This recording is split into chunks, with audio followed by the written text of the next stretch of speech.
otázku, že poďme vyrábať panely, pre 100 € ho nebudem vyrábať. Je to vákuovo balené, nemám čas na to. Poviem vám to na rovinu, hej. Nebudem to vyrábať za tie peniaze. Nemám čas, venujem sa inej činnosti. Ale čomu sa venujem, je, že u mňa, pretože ja nemám normálnu prípojku, hej, tak u mňa to musí šlapať v zime. Takže mám rôzne zálohové systémy, nie je na to čas, by som vám ukázal, strašne ma to baví, tak mám starý stabilák motor, viete čo je stabilák motor? Motor, do ktorého zapálim špaka, ja som nefajčiar, kúpil som si cigarety, rozťahám cigaretu, strčím tam, natočím klukov, na naftu a on beží. To mal taký válec a takto to chodí, hej. A robí to.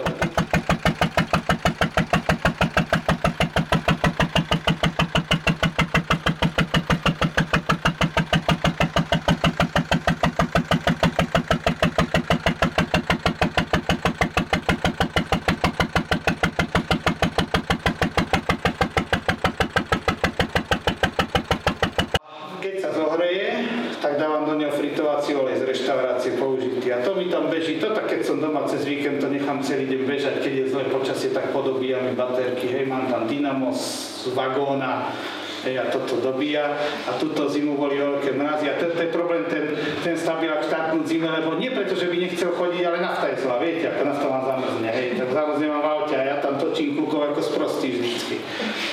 Tak som si spravil dynamo, to všetci obzerajú zo starej Škodovky. Kúpil som proste na internete Škodovku, normálne pojazdnú, na LPG, došiel som na nej domov, odmontoval som značky, tie som pánovi vrátil a do motora som namontoval dynamo, to je z tanku, tuším. Mal som také dynamo, mám ich tam veľa, tak som tam namontoval. Hej, mám to na plynovú bombu, normálne propanbutanov, tak ja robím revízna technika LPG a tých splíňovačov mám k tomu prístup, si to spravím. Ale to auto malo LPG hotové, som na to nešal, akurát som miesto tej nádrže dal bombu. No a pekne v zime som len dočil kľúčikom, to nabehlo, 45 A mi to dobíja, hej, na voľnobeh ten motor beží, točí tým dynamkom a keď som tak bol cez víkend doma, tak som to tak, ja neviem, nedelu nabehol a v zime tá zima bola mizerná, tak mi podobíjalo baterky, tak som to celý deň nechal bežať, malo to spotrebu asi 75, 0,75 litra plynu na hodinu, čo ja viem, za 25 € som natankoval tú nádrž a celý mesiac to tam bolo, hej, proste. Neriešil som to, takže ešte toľko k takým alternatívnym zdrojom.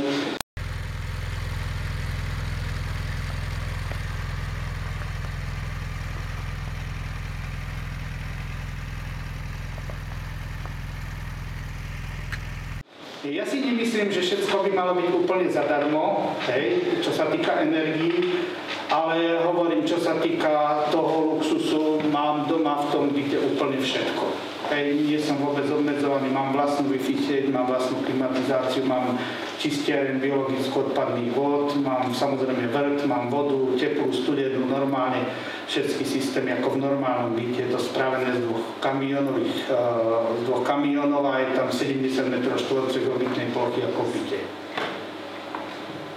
Vodu ohrievate elektricky?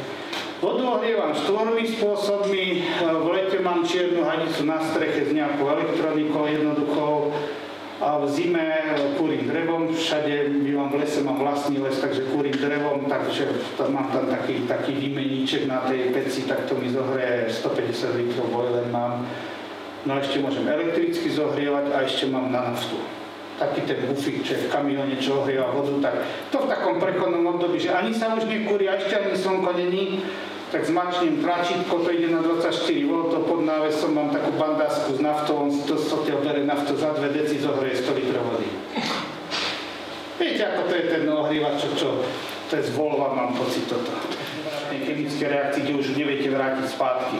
Mal som aj také batérie, ktoré som vrátil spátky, ale je to skôr výnimočné. Čiže revitalizácia vločky? No, tak poviem tak, ja najradšej revitalizujem batériu, ktorá to ráno mi naštartovala auto. Vybereu, ja ju vyčistím, má väčšiu kapacitu a bude chodiť. Batéria, ktorá niekde stala, bola podbitá a zamrznutá a stála v pivnici pol roka, väčšinou tí ľudia ma sem tam dosť ma uklame, že už dvakrát zamrzlané, to stejne príde. Škoda, ja do toho chémiu. Takže tie nízke teploty Nízka teplota nevadí, vadí to, že bola podbitá. A keď Prosím? je zvuky cyklom vyvíjania tiež vadí? No a vadí cyklovanie, samozrejme. Napríklad preto aj nedoporučujem do solárnych systémov automobilové batérie, lebo nie sú stavané na cyklovanie. Vybiť. Ona v tom aute je stavaná na niečo iné, ona podá pri štartovaní a celý deň je udržovaná na vysokom napätí. Takže pokiaľ chcete použiť solárne automobilové batérie, musí ich byť toľko, aby nedochádzalo k cyklovaniu. Hej, aby oni fungovali medzi 15 V a 13 V, hej. Ako náhle dochádza každý deň k vybitiu, preto ja to dimenzujem a viete dobre, že som nastavujem na regulátor, aby nedochádzalo k podbitiu.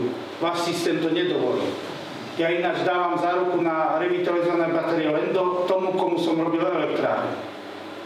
Hej, lebo ja viem, že ten systém to nedovolí vybiť, zničiť ju. Ináč vám záruku neposkytnem. Dám vám batériu a vybíjajte si ju ako chcete. Ceny tých regulátorov? Prosím? Ceny regulátorov teraz šli dole, už ho viete kúpiť v Čechách, tento konkrétne, ktorý ja používam. Ku vám, keď som ho dával, ešte bolo asi za 650 €, jestli si dobre spomínam. 650, teraz bol 630, mám prosím, 20 € bol lacnejší. Tento model, podľa modelu. Počkajte, bavíme sa o regulátore nabíjania. Aha, to je niečo iné ako... To je to, čo je medzi panelmi a baterkou. Hej, to biele je regulátor nabíjania. Ale tí meniče, to, čo vám vyrába elektriku z 24 V, ja používam 24 V systémy, na 220 to je menič a tam sa ceny pohybujú niekde od 100 do 700 € za 8 kW. Zase používam čínsky menič. Toto je regulátor, nie tento? To biele regulátor, to modré je menič. Používam čínsky od tejto jednej firmy, mal s nimi veľmi dobré skúsenosti, mali sme jedinú poruchu, aj to si zákazník zavidel sám a vymenili nám kus za kus bez diskuzie, hej. Akorát musíte 100 € zaplatiť poštovné, ale to je druhá vec. Ale ešte čo sa týka meničov, poviem tak, regulátor je tajvanskej výroby, je to americká licencia bez problémov, bez jediného problému, naozaj na to, koľko stojí, tak vie veľa.